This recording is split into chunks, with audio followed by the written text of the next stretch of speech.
Hello दोस्तों, नमस्कार। जय माता की। आज हम आपको तारा रानी की कथा सुनाने जा रहे हैं। तारा रानी कौन थी और अपनी बहन रुक्मन को क्यों श्राप देकर छिपकली बना दिया था, आइए विस्तार से जानते हैं। बहुत समय पहले स्पर्श नाम के राजा राज करते थे। वो माँ भगवती के बहुत बड़े भक्त थे। वो दिन रात माँ की पूजा अर्चना में लगे रहते थे।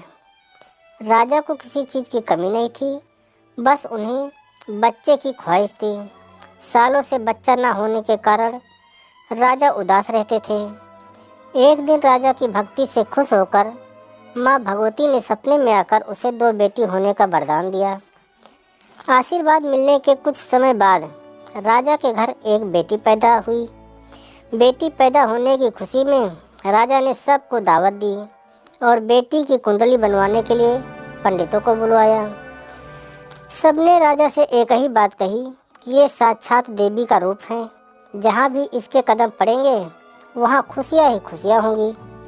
ये भगवती देवी की भक्तन होगी।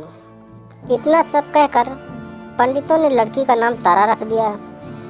कुछ समय के बाद मंगलवार के दिन राजा के घर एक और बेटी पैदा हुई। ज्योतिषियों ने उसकी भी कुंडली बनाई और उदास हो गए। राजा ने जब उनसे उदासी का कारण पूछा तो ज्योतिषियों ने बताया कि ये लड़की आपके जीवन में खूब सारा दुख लेकर आएगी। राजा ने ज्योतिषियों से पूछा कि आखिर मैंने ऐसे कौन से खराब कर्म किए थे कि इसने मेरे घर जन्म लिया है।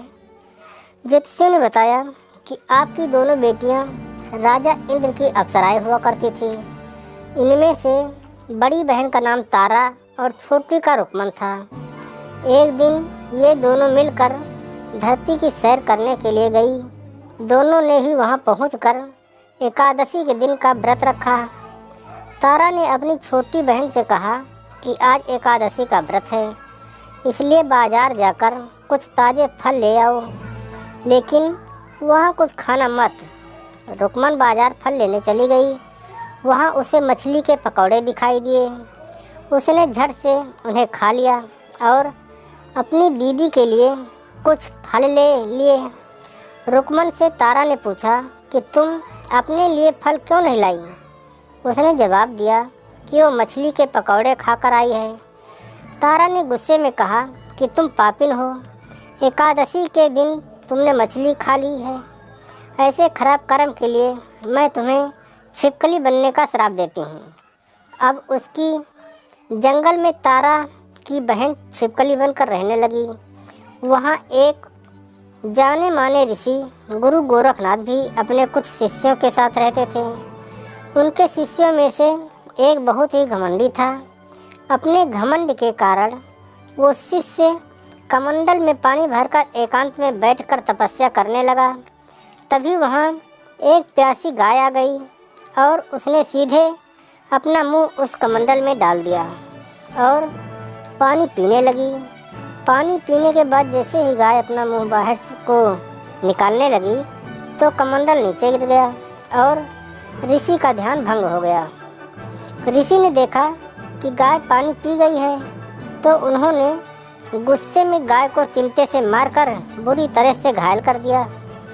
इस बात की जानकारी जब गुरु गोरख को पड़ी तो वो तुरंत गाय को देखने के लिए गए। जैसे ही उन्होंने गाय की हालत देखी, तुरंत उस घमंडी शिष्य को आश्रम से बाहर निकाल दिया। कुछ दिनों बाद गौ माता पर के उस अत्याचार से होने वाले पाप को कम करने के लिए उन्होंने एक यज्ञ करवाया। इस यज्ञ के बारे में गाय को चिमटे से मारने वाले घमंडी शिष्य को भी पता चला। वो सीधे पक्षी का रूप धारण करके यज्ञ स्थल पर गया और भोजन में अपनी चोंच से मरा हुआ सांप डाल दिया। किसी को भी इस बात का पता नहीं चला। ये सब होते हुए तारा से श्राप मिलने वाली छिपकली रुक्मन देख रही थी। उसके मन में हुआ कि इसे खाकर सारे लोग मर जाएंगे। सबकी जान बचाने के लिए छिपकली बनी रुक्मन सभी लोगों के सामने भोजन में गिर गई। लोगों ने छिपकली को खूब कोसा और बर्तन को खाली करने लगे। उसी वक्त भंडारा करने वालों को खाने में मरा हुआ सांप मिला। तब सबकी समझ में आ गया कि छिपकली सबकी जान बचाने के लिए जानबूझकर भोजन में गिरी है। एक छिपकली होने के बावजूद भी इतने अच्छे विचार होने की वजह से यज्ञ में मौजूद सारे महत्वपूर्ण लोगों ने कहा कि हमें इस छिपकली की मुक्ति के लिए प्रार्थना करनी चाहिए। पंडित ने आगे बताया कि सबकी प्रार्थना से ही वो छिपकली तीसरे जन्म में आप जैसे प्रतापी राजा के घर बेटी के रूप में पैदा हुई है। वहीं तारा ने दूसरे जन्म में तारामती के सत रूप में जन्म लिया और अयोध्या के राजा हरिश्चंद्र से शादी की। इतनी सब बातें कहने के बाद पंडितों ने राजा स्पर्श को रुक्मन को मारने की सलाह दी। इस पर राजा बोले, मैं अपनी ही बेटी को कैसे मार सकता हूँ, ऐसा करना पाप होगा। फिर ज्योतिषियों ने कहा कि एक संदूक में सोना चांदी लगवा कर उसके अंदर लड़की को रख देना और संदूक को पानी में बहा देना। उसमें लगा हुआ सोना चांदी देखकर लोग नदी से संदूक जरूर निकालेंगे और लड़की की जान बच जाएगी। राजा से ज्योतिषियों ने जैसा बताया ठीक वैसा ही किया। नदी में सोना चांदी से जड़ा देखकर काशी के पास ही एक भंगी ने उसे बाहर निकाल लिया। उसके कोई बच्चे नहीं थे, इसलिए उसने संदूक के अंदर की लड़की को पालने का फैसला किया। उसे भंगी व उसकी पत्नी ने खूब प्यार से पाला और रुक्को नाम रख दिया। बड़ी होते ही दोनों ने रुक्को की शादी कर दी। रुक्को की सासू माँ राजा हरिश्चंद्र और रानी तारामती के यहाँ महल में साफ सफाई का काम किया करती थी। कुछ दिनों के बाद रुक्को की सासू माँ बीमार हो गई। उनकी जगह रुक्को वहाँ काम करने लगी। तारामती ने उसे देखा और देखते ही पुराने जन्म के पुण्य के कारण पहचान लिया और उसे कहा कि तुम मेरे साथ बैठो। रुक्को ने कहा कि मैं एक भंगिन हूँ, इसलिए मैं आपके पास नहीं बैठ सकती। तब तारामती ने उसे बताया कि तुम पूर्व जन्म में मेरी ही बहन थी। तुमने एकादशी के व्रत के दिन मछली खा ली थी और मैंने तुम्हें दंड देते हुए छिपकली बना दिया था।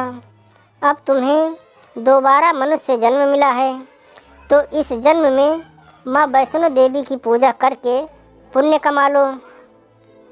माँ की पूजा से तुम्हारी सारी इच्छाएं भी पूरी होंगी।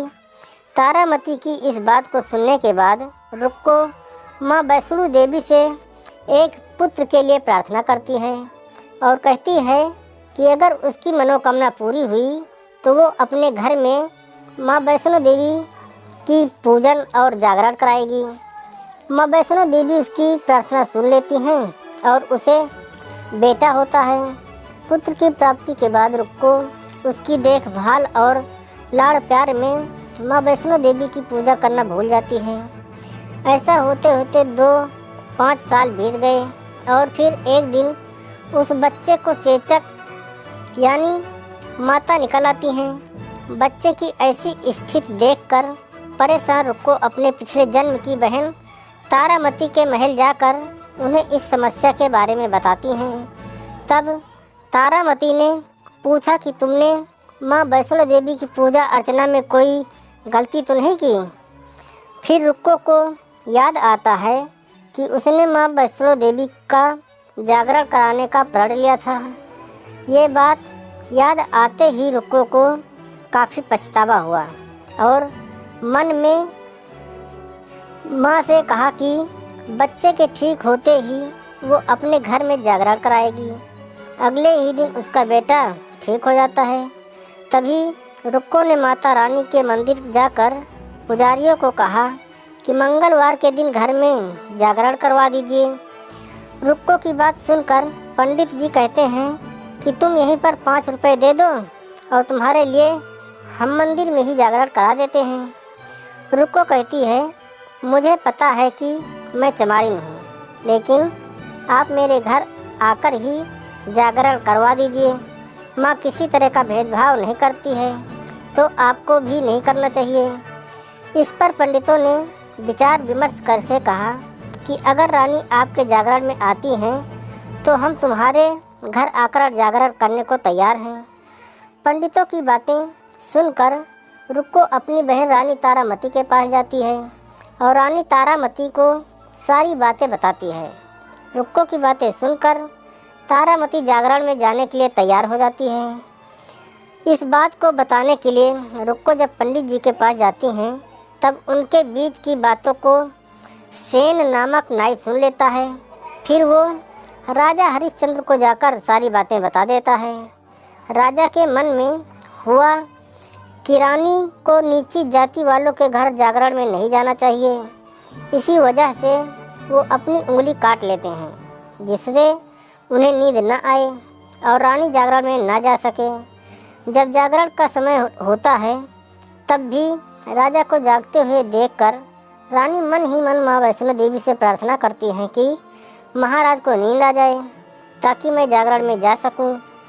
रानी की प्रार्थना के कुछ ही देर बाद राजा को नींद आ जाती है। फिर रानी तारामती रोशनदान में रस्सी बांधकर महल से नीचे आकर रुक्को के घर चली जाती है। इसी जल्दबाजी में रास्ते में ही रानी का रेशमी रुमाल और एक पाँव का कंगन गिर जाता है। इधर कुछ वक्त बाद राजा हरिश्चंद्र की नींद टूट जाती है। नींद खुलने पर रानी को अपने पास न देखकर राजा उसकी तलाश में निकल जाते हैं। रानी को ढूंढते ढूंढते उन्हें रानी का रुमाल और कंगन मिलता है।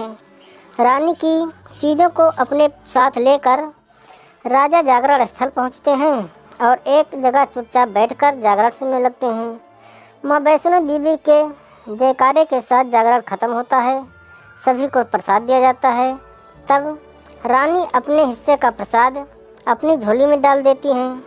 रानी के ऐसा करने पर लोग उनसे पूछते हैं कि वो प्रसाद क्यों नहीं खा रही हैं। अगर आप प्रसाद का सेवन नहीं करती हैं तो जागरण में आए लोग भी प्रसाद नहीं खाएंगे।